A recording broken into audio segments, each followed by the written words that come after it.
No one can stop the Kansas City Chiefs when they do this. So we're going to be going through that and 3 other stories in today's video.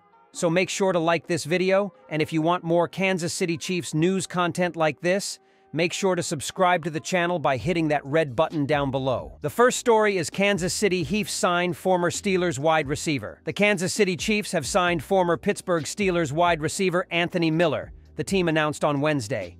Miller will help boost the Chiefs' wide receiver core. He joins Pittsburgh native Skyy Moore. Miller had stints with the 49ers and Colts this season. Miller, 28, was released by the Steelers on June 20th. Miller dealt with a hamstring injury throughout OTAs and minicamp, severely limiting his availability throughout the programs. He first joined the 2021 playing in 1 game as a practice squad elevation. He re-signed with the team in 2022 and was in the midst of a strong training camp when an injury during practice on August 11 ended his season. The Steelers brought Miller back again on a 1-year contract for 2023, and he was expected to compete to be the starting slot wide receiver. But the team traded for Allen Robinson II to fill that role just before the 2023 NFL Draft. Miller was a originally 2nd-round pick of the Chicago Bears in the 2018 NFL Draft and spent his first 3 NFL seasons in Chicago, where he caught passes from current Steelers backup quarterback Mitch Trubisky and played with wide receiver Allen Robinson. With the Bears from 2018 to 2020, Miller played in 47 games and made 17 starts. He caught 134 passes for 1,564 yards and 11 touchdowns, while averaging 7.3 yards per target. In 2021, Miller was traded from the Bears to the Houston Texans in July. He played in 2 games with Houston, making 5 catches for 23 yards and a touchdown, before being released on October 6th. The Kansas City Chiefs defense has been one of the NFL's very best this season, with all levels contributing to the tremendous year-over-year improvement. After picking up multiple rookies in the 2022 NFL Draft and watching them play critical roles on a Super Bowl-winning team, Kansas City insulated the depth chart. Up front, defensive lineman Charles Omenihu adds to a formidable pass rush. In the linebacker room, Drue Tranquill is turning out to be one of the best value signings of the offseason for various reasons. At safety, Mike Edwards quickly earned the trust of the coaching staff and is now playing almost every snap due to an injury to Bryan Cook. One of the main factors playing into the Chiefs' progress, though, is someone who's been on the team for years. Cornerback L'Jarius Sneed has blossomed into a full-fledged star, which is something his defensive coordinator is taking notice of. Appearing on a recent episode of Green Light with former NFL defensive end Chris Long, Steve Spagnuolo gushed about his 4th-year defensive back. Referring to Sneed as a Pro Bowl-caliber corner, Spagnuolo went on to explain how important of a role Sneed is playing and how rare his versatility is. "He's a Pro Bowl player to me, Chris," Spagnuolo said. "If there's others that are out there that are better than him, I'd have to see it. I'm not studying defenses this time of the year. I do that in the offseason. We think the world of LJ. When you take a guy and put him on the best receiver every week, that tells you how we feel about him. I think if you go back, I don't churn through these stats, but I know that most of the time we've played an elite receiver, he's kind of kept them in check. And that helps us defensively. There isn't anything he can't do, Chris. He could be playing nickel and be blitzing every down and be making plays that way, but he's on the outside now because of some of the wide receivers we see. We commit him to helping us take that guy away. I'll tell you what, Chris, you don't see a lot of corners in this league that cover like LJ and play the run and tackle like he does. He had some outstanding tackles this past weekend up in New England. He had 7 solos and 2 assisted tackles. He didn't have an interception and whatnot, but to me, those things go unrecognized. You need guys like that to play good defense. In a contract year, Sneed is picking a perfect time to turn in the best season of his career. Through 14 games, he's allowing a career-low completion percentage of 50.6 and is surrendering just a 55.5 passer rating when targeted.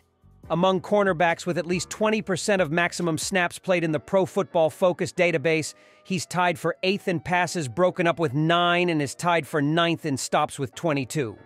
All of this comes while playing 99% of the Chiefs' available snaps on defense. Trent McDuffie thriving in the slot allows Kansas City to field Sneed almost exclusively as a boundary cornerback. Additionally, Spagnuolo and company have trusted him to shadow opposing #1 receivers. That faith is paying off as Snead is holding players like Justin Jefferson, Tyreek Hill, Stephon Diggs, and others to some of their worst performances of the year. As Spagnuolo mentioned, there isn't much he can't do. The second story is what Kansas City Chiefs should expect much from Justin Ross late in season. If you heard a random section of Chiefs Kingdom cheer unexpectedly early this week, it might have been those Kansas City fans who remain loyal to the idea that Justin Ross is destined for great things at the NFL level. That's because Ross was finally added back to the active roster after serving out his 6-game suspension on the NFL's commissioner-exempt list. The Chiefs were able to welcome back Ross into the fold with an open roster spot that was once occupied by fellow wide receiver Sky Moore. Moore was placed on injured reserve with a swollen knee on Monday. Ross began the year as a roster hopeful who'd spent the last 12 months with the Chiefs stashed away on injured reserve himself. Originally an undrafted free agent following the 2022 NFL Draft, Ross showcased enough potential that the Chiefs kept him around as a long-term project, and he rewarded their belief with a strong enough summer to make it onto the active roster, one of the biggest surprises of the Chiefs' preseason. From there, however, the team stated that they would take things slowly with Ross, and that held true once the regular season arrived. Ross caught his only target in Week 1 in a loss to the Lions, and then missed his next, and only, target against the Chicago Bears in Week 3. From there, Patrick Mahomes wouldn't look his way again until throwing 4 his way against the Minnesota Vikings. Ross caught 2 for 28 yards. At that point, Ross found himself in hot water after getting involved in a domestic dispute in which property was damaged. Ross was charged with misdemeanors for criminal property damage and domestic battery with no priors. The NFL announced a 6-game suspension and his season was truncated at that point. With Ross back, the Chiefs will likely feature him for at least a couple of plays here and there, but remember that he's missed significant time, and it's not as if he was a volume target before. The Chiefs are not going force-feed him anything, and this is likely another year to evaluate Ross for the long term for Brett Veach. As if playing with the best quarterback in the NFL wasn't enough, it turns out the Kansas City Chiefs' offensive line was blessed by Patrick Mahomes with some awesome Christmas gifts. And no, we aren't talking about Mahomes' lightning-quick release or ability to escape the pocket. Mahomes gifted the big boys on the Chiefs who protect him with golf carts. Souped-up golf carts?